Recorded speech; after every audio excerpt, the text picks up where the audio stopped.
What is bilingual education? A language policy in education under which two languages are used as mediums of instruction. There are several models of bilingual education depending on the goal pursued, the most common being the additive and subtractive models.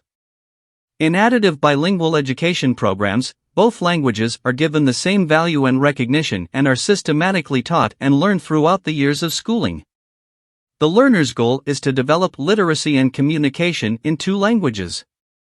In subtractive or transitional bilingual education programs, one language, e.g. the first language or learner's mother tongue, frequently a minority language, is used to favor the acquisition of the other language, e.g. the second or subsequent language, often the official or dominant language, and its teaching and learning is progressively reduced, as the goal for learners is to develop literacy and communication in the second language. Bilingualism, ability to speak two languages. It may be acquired early by children in regions where most adults speak two languages, example French and dialectal German in Alsace. Children may also become bilingual by learning languages in two different social settings. For example, British children in British India learned an Indian language from their nurses and family servants. A second language can also be acquired in school. Bilingualism can also refer to the use of two languages in teaching, especially to foster learning in students trying to learn a new language. Advocates of bilingual education in the U.S. argue that it speeds learning in all subjects for children who speak a foreign language at home and prevents them from being marginalized in English language schools. Detractors counter that it hinders such children from mastering the language of the larger society and limits their opportunities for employment and higher education. Bilingual development in childhood. Childcare workers, preschool educators, teachers, speech and language professionals, pediatricians, they all frequently meet up with children who grow up with several languages. The proportion of bilingual children seems to have greatly increased over the last decades. Although we don't have precise statistics, it is likely that about a fifth of children in the global north are learning more than a single language. Because there are many thoroughly multilingual societies in the global south, the worldwide proportion is probably close to 50%. In spite of the great numbers of bilingual children on our planet, professionals working with children and the general public don't know all that much about their language development. This limited knowledge has given rise to many myths. Many people believe bilingual children are confused, or that children have to be extra smart to learn more than a single language. Many professionals think that a bilingual environment slows down children's language development. These myths have very negative effects. They stand in the way of children's and families' well-being and threaten harmonious bilingualism.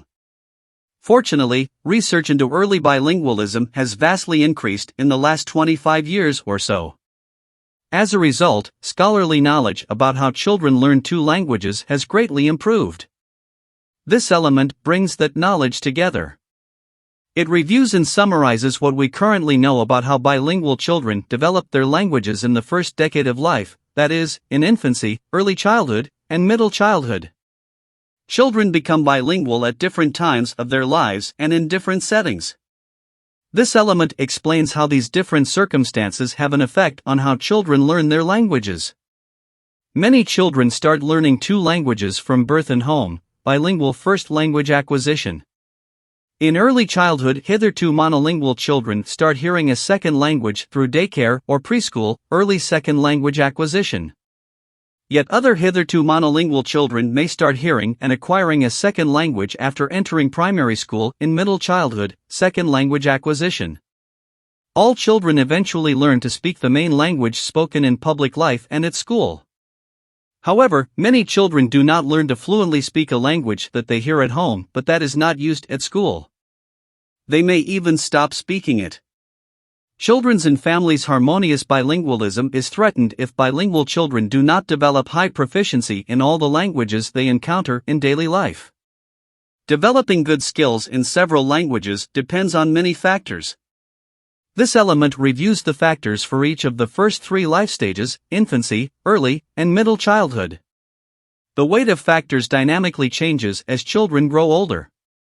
However, on the whole, the amount of input in each language, parental conversational practices, and pedagogical approaches play a pivotal role in supporting dual language proficiency and harmonious bilingual development.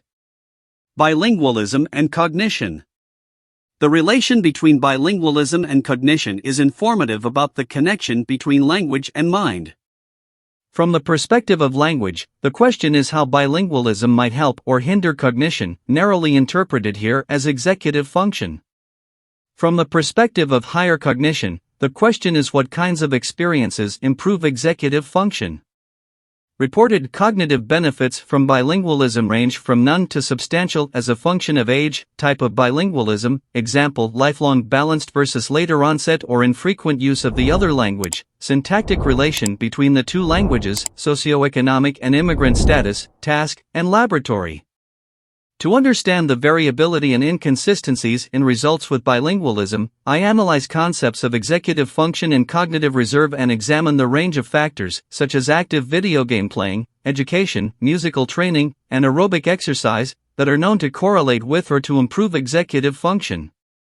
I suggest that executive function is a complex set of cognitive processes, the components of which are sometimes minimally correlated with each other, depending on the task. Bilingualism is inconsistently correlated with superior executive function and delayed onset of dementia.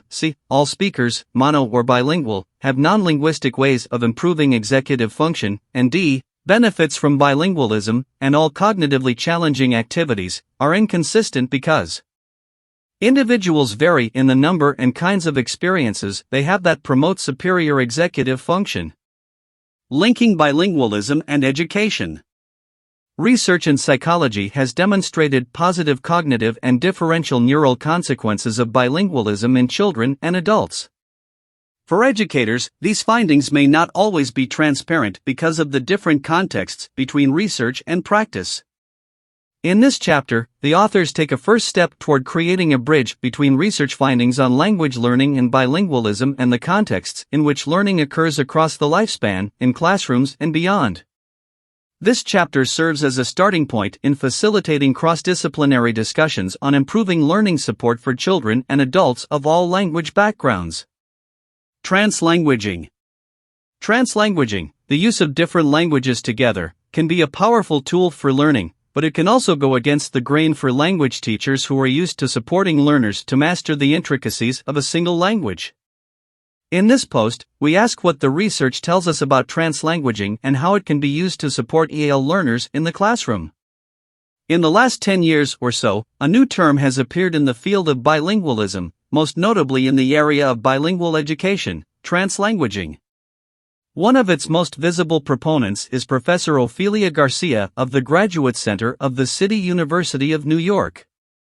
In a 2015 publication with Ricardo Uthagay and Wallace Reed, she defines translanguaging as the deployment of a speaker's full linguistic repertoire without regard for watchful adherence to the socially and politically defined boundaries of named, and usually national and state, languages. Boom, boom, and let me hear you say, well.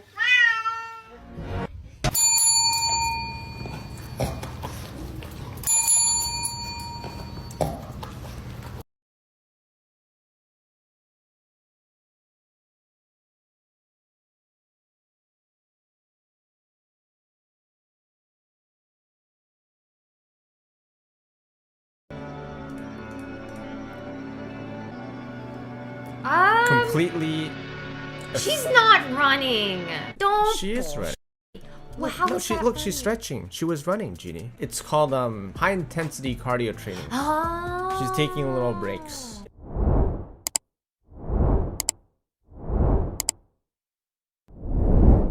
Stretch. I can't wow, tell if thanks. she's straightening her leg or not. It's triggering me.